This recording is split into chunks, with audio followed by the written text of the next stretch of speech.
Today we're gonna learn how to make a simple Pomodoro pasta. So yeah, basically, first step, ingredients. You need red pepper, crushed red pepper. You need some basil. You need some Parmesan cheese. You need your olive oil. You need a carrot. Now you can change the number. I would say roughly 8 to 12 Roma tomatoes. This is 10. Half a yellow onion, not a sweet onion, not a white onion, a yellow onion. And then 4 to 5 cloves of garlic. These are 5 cloves. So the first things first, you need the ingredients.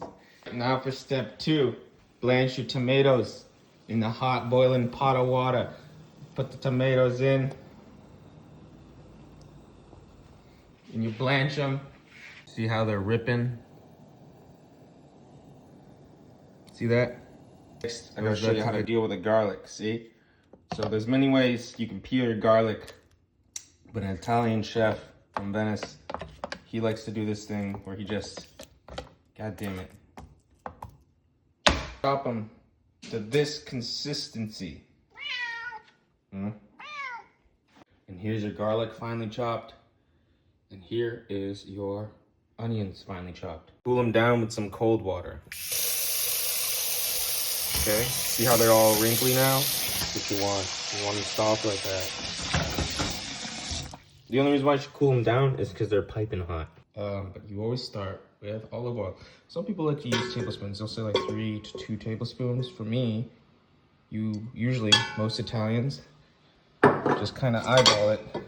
They just like to fill the bottom of the pot. This usually started on low. It's always best to do it on low. I like to live life on the edge, so I put it on high. But you put in your red chili flakes, and the second thing that goes in is going to be your garlic. What? You want to burn your pepper, but you want to throw in the garlic when the oil is basically has this viscosity. And then voila, it's in.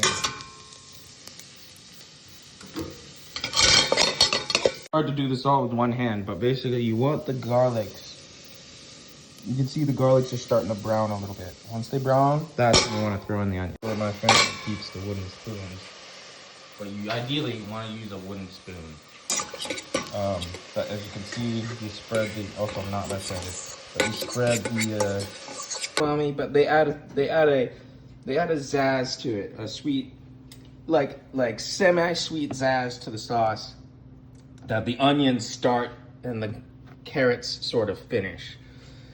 Now, if you ever see a recipe that tells you to use sugar in your Italian pasta, turn that off immediately. It is difficult to explain because it's hard to do with only one hand, but essentially you grate the carrot into the sauce. You can see the carrots have been added to the sauce. I'm gonna reiterate, any recipe that asks you to use sugar is false and is blasphemy.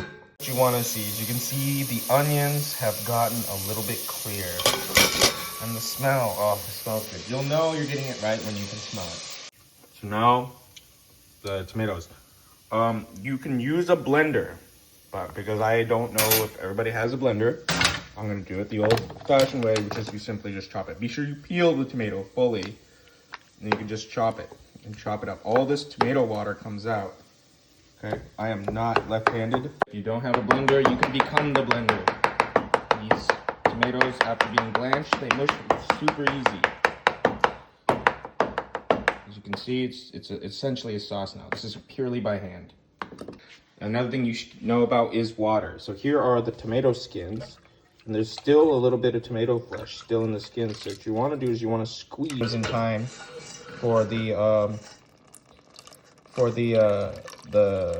to stop the onions and the garlic from burning. Put in water.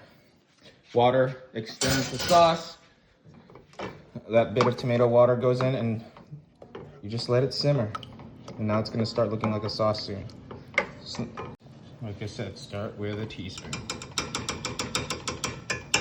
Yeah, that's what I'm talking about. That's what I'm talking about. The orange foam, the bubbles.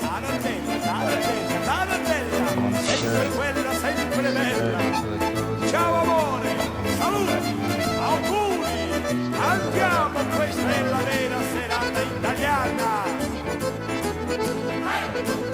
Sauce simmered. You can see the orange bubbles are kind of going away.